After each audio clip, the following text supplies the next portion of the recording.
My name is Kelly Paffel. I'm with Envino Engineering. I'm the technical manager. We are a domestic and international engineering firm, specifically working in steam systems. Today I kind of want to talk about steam system optimization. One is just a steam overview, and the second question, why use steam?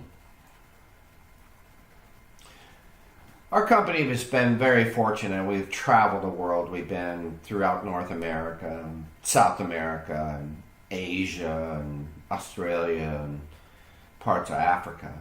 And the thing about that is steam is used throughout the world. We've seen things that are done very well in the steam system, things that are not done so well in the steam system. I'll kind of talk about that today. Why use steam in today's plant operation? Benefits: high usable heat content. Steam contains a tremendous amount of energy.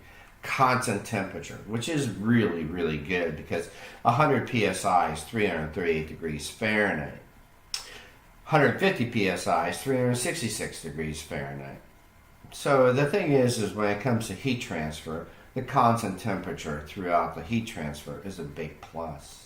Produce from water. I don't need a chemical plant to produce a chemical to be used to make steam. And the other thing is I can use it over and over again. It's clean, odorless, and tasteless.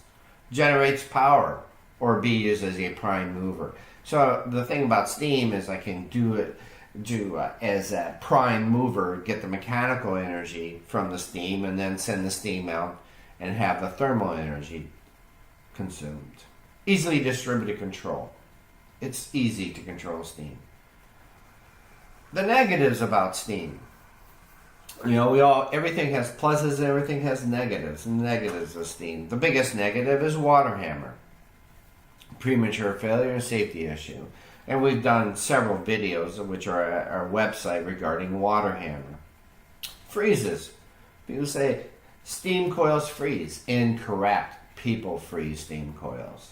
Erodes. We buy valves that are already leaking through. And then they just wire draw even more, and there's more significant leakage. Flanges leaking. The thing with flanges today, you need to know the torque spec and the torque pattern. Cavitation, pump failure, loss of condensate. The thing with condensate is you have to have 18 inches of NPSH, net positive suction head, even at 212 degrees or 100 degrees C condensate. So remember NPSH when you're selecting a condensate pump system. Safety code violations.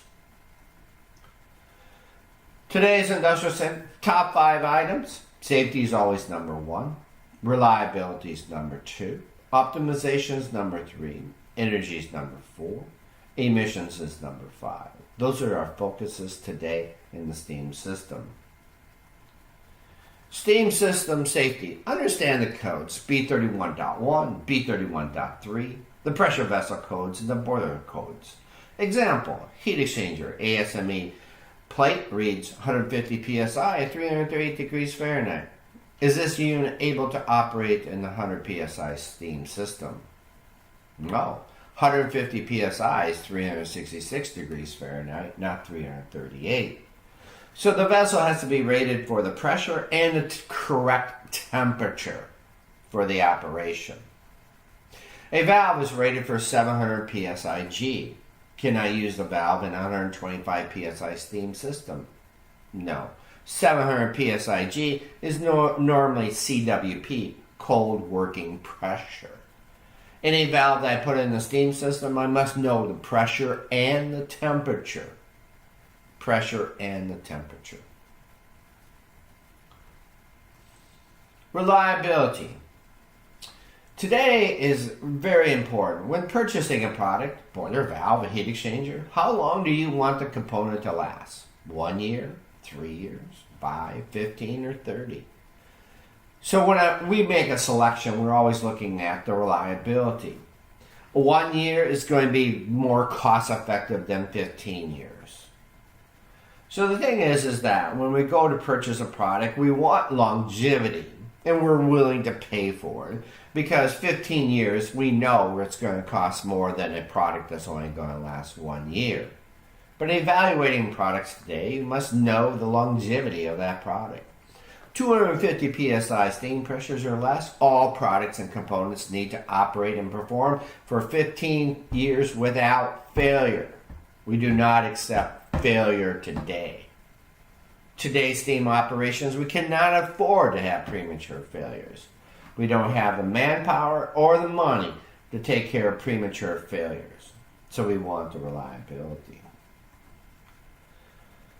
Optimization. What's more efficient, a fire tube or a water tube boiler? And I get this question all the time. I said, geez, I have a somewhat of a sports car. When I drive that sports car, I get about 26 miles to the gallon. I have two sons. When they drive that sports car, they get about 10 miles to the gallon. Same sports car. The thing about it is how you drive your steam system is how efficient it's going to be. So how you manage your steam system is how efficient your steam system is going to be.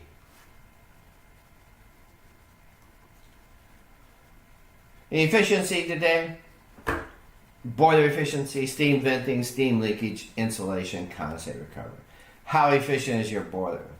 Efficiency is PTC 4.1.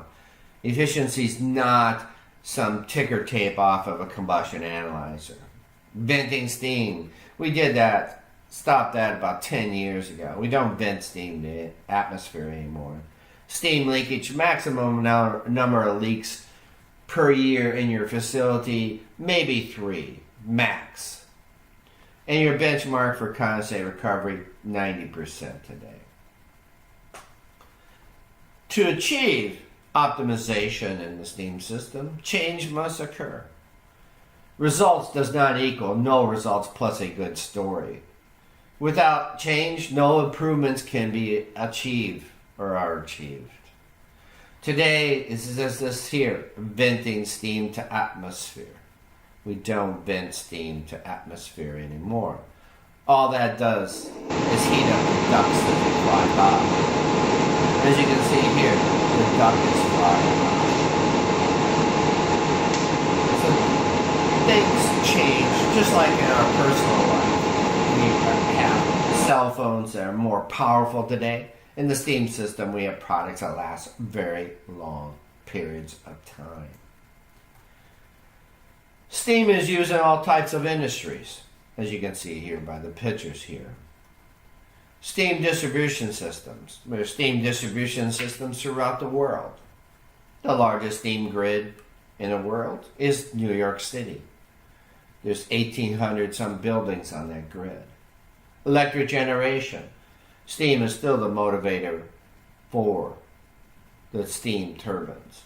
Rubber products to make tires, you have to have steam. Pulp and paper production. Over 70% of the utility costs is for steam to make paper. Food processing, we use it to deodorize cocoa butter, to puff your cereal up, to sanitize your yogurt cups. We use steam for everything. In pharmaceutical, we use clean steam, a very specific steam. And fuel, of course, fuel production and chemical products. Steam system efficiency. In order to improve efficiency, reliability, reduce downtime, increase production, and of course reduce energy, it's necessary to evaluate and understand each component of the steam system. What we do not want to do is componentize. And what we mean by componentize is looking at one specific component in the steam system. So out here we'd go make the heat exchanger plate and frame more efficient. But maybe our biggest losses are right here off the boiler. Remember, when we start the boiler up, that the average is going to be about 20% loss of energy. So the thing is we want to make sure the boiler is as efficient as possible. But then another big loss is condensate recovery. We got to bring the condensate back to the system. So don't componentize. Look at it as a system. Thank you for your time today. As you can see here, this is our information, and we are your partner. So if there's any questions or whatever, please contact us. Have a great day.